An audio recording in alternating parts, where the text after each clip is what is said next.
real efficient kind of use of time, where every idea was just really maximized and stuff. You know, it's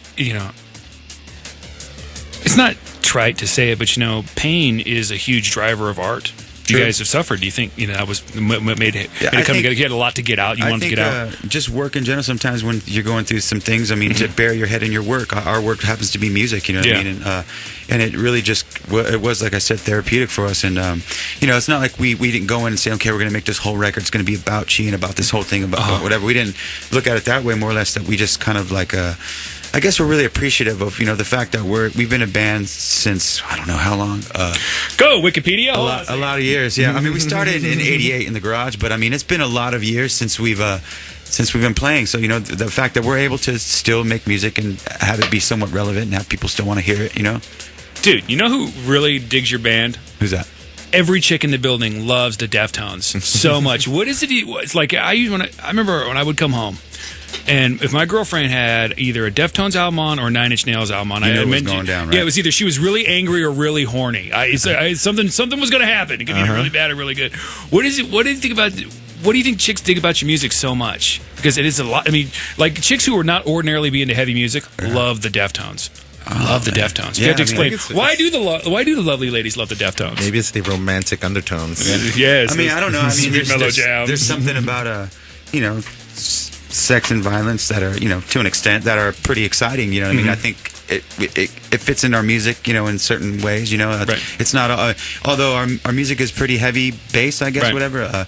We got so many other influences that come in, you know what I mean, and we bring into our music. So I think it just fits as part of life, Yeah, I think there's definitely a sensuality to the band. I mean, with the heaviness. As an outsider, Vega? As an outsider, I look at the band. This would be a good voice. It's the sensuality of music. Yes, and the foundation of this band, as opposed to being testosterone-driven anger, like most of these heavy bands. This is a band that is romantic and passionate for life. I can get that. Yet aggressive. I see that. I'm going to say this.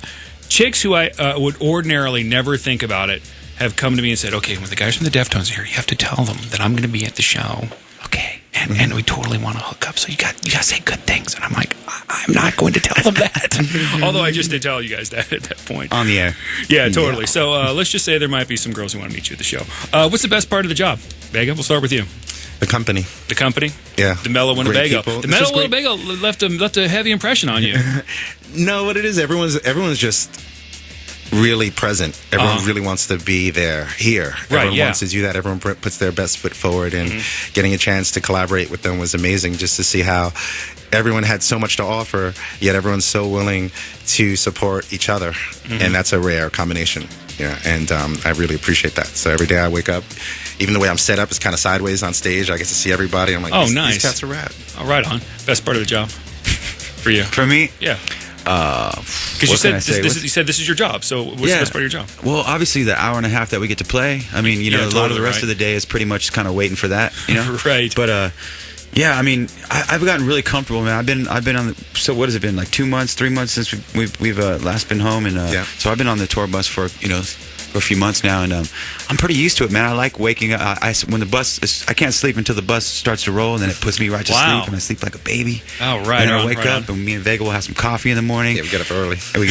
You know what I mean? And yeah, we have a good time, man. It's it's pretty mellow, it's pretty normal. It's not as wild as I think people would think, but I've grown used to it, and I like it. Yeah, I it's interesting because you guys have been doing music for such a long time. Whenever I travel, you put me on an airplane for 10 hours, I am awake the whole time. Finally, whenever I get where I'm going, I can't sleep on the airplanes. And you guys, because of your life experiences, have come out to be so different. What do you think has been the biggest change since back in the day to now for the Deftones? Wow. What has been the biggest thing? Big question. Because people, what it is people are always like, I remember seeing that band when I was in junior high. I remember that band. And so everyone's got that album that is so closely tied to an era of their life. Like for me, like when I think of the year 1997, I always think of the Everclear album so much for the Afterglow. Okay. Because that just was a lot going on in my life. There was an album that was on a lot. So what is the biggest difference for you guys being in the band from back then to now? That's a hard question because I've been up in it this whole time. Yeah, because this is what you do. This is the life you lead. Yeah, I mean, obviously the business and a lot of things have changed, but right, the whole album getting out on the internet, that wouldn't have happened back in the day. Yeah, I mean, all that kind of stuff is has been different. But as far as our friendships, man, I mean, like I mean, that's a really important thing. I mean, the fact that we've gotten along without ears. Of course, we've had ups and downs. Of course, whatever. But you're not robots. No, it feels pretty good to know that I still feel. I mean, even though I'm much older, I still feel pretty invigorated by doing this and by being around the same people every nice. day, so that's awesome. And I saw an interview. Jon Stewart was interviewing Bruce Springsteen, and he's been with the E Street Band for 40 years now. Yeah, for 40 years now. And they asked him what was it like to be in a band for so long, and he said it's like hanging out with all the dudes you knew in high school, which can either be a blessing or a curse. Yeah, for 40 years. And it sounds like for you guys, it's definitely been a blessing. We did a promotion where people had a chance to come in and win tickets and play ping pong with you guys. Yeah. What's the deal with ping pong? We like ping pong. Really? Yes. I asked everyone. Few of us that are actually fairly decent. I mean, I'm not going to come up here and say that. That would be Chino and Stefan. But me and Stefan usually we have like this rivalry that's been going on for a while. Away from the band. Right. On the ping pong table. We'll set it on the little green court. We'll set it on the tables. Oh yeah. But yeah, that's it's just fun. It's just a fun thing. There's always any band that's been in a studio recording. There's usually. Like ping pong seems to be a part of the studio life usually, in a lot of different studios, at least that we've been in. So wow. So over the years of being in the studio recording, there's been a lot of ping pong playing, and we've honed our skills over the years, and now we're ready to take on people. And it's funny because we kind of talk a lot about it, talk a lot of smack, and then people come in and they're like, yeah, all right, but then like. They're all pretty much talk because they can't really. Yeah. It's been very rare like any of these ping pong things where like anybody's come in and even really challenged us. Well, of course not. Ping pong is flipping hard. I can get the ball to go like once and then it's just over. It's just over. And this ping pong thing is like the most closely guarded secret on the internet. I'm like, Deftones ping pong, no results. Oh, really? Deftones, anything else in the world? Think of something. Interesting, really. Yeah, ask all the huge fans of bands. So they're coming in. What's the deal with ping pong? People are emailing. Ask them what the deal with ping pong was because when we were first exposed to the idea, we're like. We're huge fans of OK Go. I mean, there's a lot of other bands though. They're good. Like Dave Grohl, for instance, is great ping pong player. We've battled a few times, and is he? Yeah, he's great. I mean, there's like a lot of musicians that are secretly. They wind up in certain venues sometimes or studios. There's like a couple of things like pool tables, sometimes foosball tables, or like ping pong tables, and you just wind up. That's just a part of your time killer. That's fantastic. Literally something I did not know about how bands go about making music. There might be ping pong tables around. Because I expect, like drugs, alcohol, sex. I don't ever think, hey, remember that thing Forrest Gump was doing against the Chinese? That's what they're up to nowadays. What are some bands you guys like seeing play live? When you're like, you know what, let's go see that band. Oh, man.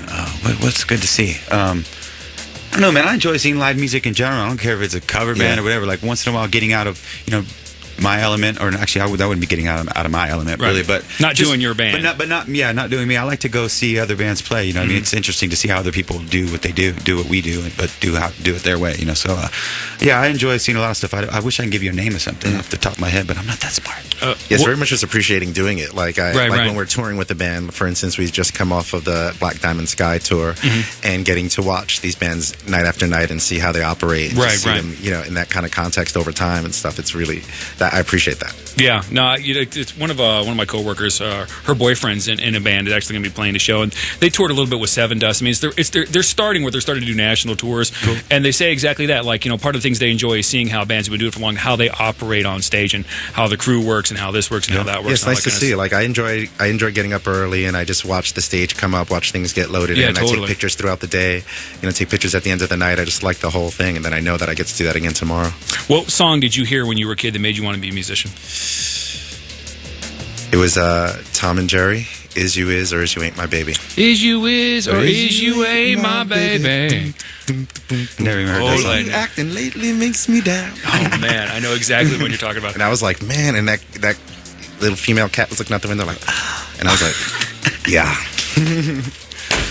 That is awesome because I know exactly. I mean, I love that one. So that's it. I went to junior high school and I took upright bass. All my family are visual artists and stuff. And no then way. I was like, I'm playing upright bass. That's it. That Tom is and Jerry. fantastic. Forget Duran. Good time. I've never even heard of that, Vega. That is awesome. Never really told it. How about you? Man, I don't know. This might be kind of embarrassing, but I saw Prince on American Bandstand. Okay. And back in the day when he was good. Back when it was I Want to Be Your Lover. Yeah, yeah. And I want to be your I was watching it with my dad, and I was like, man, dude, who's that lady? And my dad was like, and then my dad was like, that's a dude. And I was like, wow, he's pretty cool. And then actually, even more embarrassing, I was a big Culture Club fan. So I don't know, some androgynous kind of thing that I was drawn to, and I just like, wow, I want to do that. And and make music. Yeah, it's just as long as you're not chaining a dude to a radiator in a room, I guess you're fine. I guess you're gonna be fine. As you guys have probably picked up, not exactly the bestest interviewer in the world. I know there are fans of your band who are thinking, I wish they would ask him X, I wish they would ask him Y. What do you think people need to know about the Deftones right now? What they need to know about us? Yeah. I'm getting stumped here. Go ahead, Vega. What do they need to know? Honestly, that we're just like really present, that we're coming. Totally. We come into your town like in force, with force. We're not distracted, and we're really, we're really coming to just really rip it, to bring it, to really do that. I mean, just dig. Like I get hyped all day. You can find me in the dressing room just bouncing around, listening to whatever. So it's really like we're coming with that to every town. Like nice. Odessa last night, it could have been Madison Square Garden. Like I really don't care. That is fantastic. So that's dude. how it's coming. That is awesome. How's that old song go? We're bringing it to your town to party it down. You're an American band. All right. Yeah. That's what we're doing. That's what you're doing. I ate at a restaurant in downtown Sacramento called the Golden Moon Chinese restaurant. Everything had tomatoes in it. Do you know what I'm talking about? Every person I ever meet from Sacramento asks them about this one Chinese restaurant. Really? Yeah, and they're always like, no. I never heard of it either. Yeah, exactly. That's a trip. I mean, I don't live there anymore. I haven't lived in Sacramento for quite a while, but I would still know about that, and I have never heard of that. Yeah, it was like close to the Capitol. I was there with this chick I was dating who went to college up there, and her dorm room overlooked the Guy West Bridge. Okay. And so she said, we'll go to this place, and everything had tomatoes. And I asked the waitress, well, wow, this is interesting. The soup has tomatoes in it, and she looks at me, she goes, oh, tomatoes good. And I'm like, that's all the answer I guess I need to know. Tomatoes good. Wow. Thank you guys so much for coming in. Of course, I'm really looking forward to seeing you guys tomorrow, and people are, quite frankly, frenzied that you guys are back for us. So thank you. Hope you enjoy your stay here in Arizona, and we will see you tomorrow, the Big Red Night of the Dead. It's KUPD. Yes, sir. I've never seen anything like that. Tell us what you know about how these deaths occur. The FM returns this year to